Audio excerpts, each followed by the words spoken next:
A university professor started off his class by picking out of his back pocket a £20 note. And in this lecture hall of about 200 people, he asked, how many of you would like this note?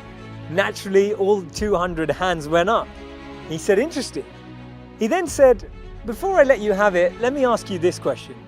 He took the note and folded it in half twice. And then he said, how many of you want this note? Still, 200 hands went up. Now he said, let me try something else. He took the note and he crumpled it. He said, how many of you want this note now? Still, 200 hands went up. Finally, he chucked the note on the floor. He screwed it with his shoe and crumpled it even more, picked it back up, now with dirt, and said, how many of you want this note? All 200 hands were still up.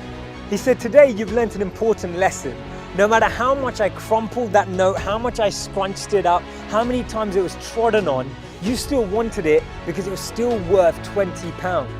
In the same way that that £20 note held its value, so do you.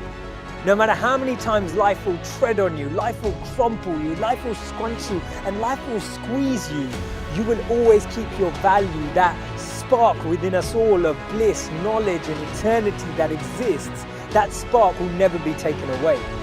Our value is not created by the price of our clothes or our bank balance or the job title that we have. See, we should be building life and not just building our CVs. In the middle of 2009, he was the software engineer that no one wanted to hire. He had 12 years of experience at Yahoo, but he was rejected by Facebook and then rejected by Twitter. He'd been to a great university, he had a great CV, but he decided to team up with one of his alumni members at Yahoo and started to create an app and focus on the startup space.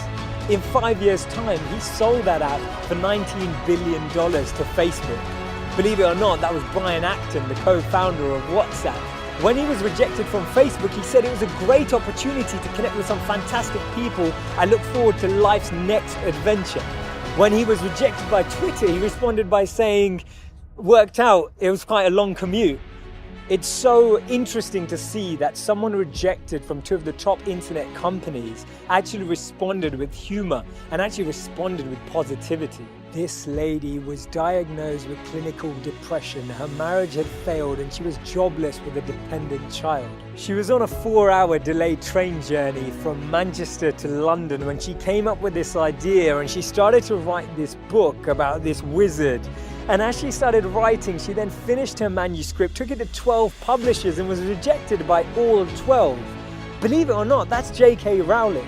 This man watched his first company crumble. He was a Harvard University dropout and his first company's demo didn't even work. He went on to build Microsoft. His name's Bill Gates. Therefore, failure is just a sign that we need to widen our scope. We need to be ready and build ourselves up for the next level. Actually, what we end up achieving is far greater than what we'd envisioned for ourselves.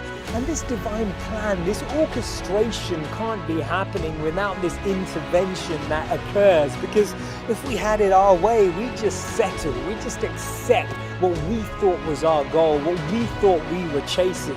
Then actually I've noticed that when you don't get that, later down the line, you look back and you reflect and realize that what you've gained is so much greater. Failures are only failures when we don't learn from them, because when we learn from them, they become lessons, and we actually extrapolate all of these teachings and actually get more insight into how we can improve the way we work and how we can actually drive with a different energy.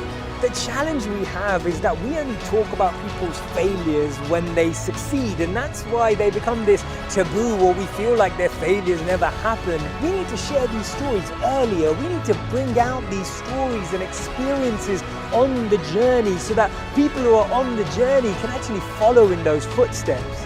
And that's why Steve Jobs said you can't connect the dots moving forward. You only can when you're looking backwards.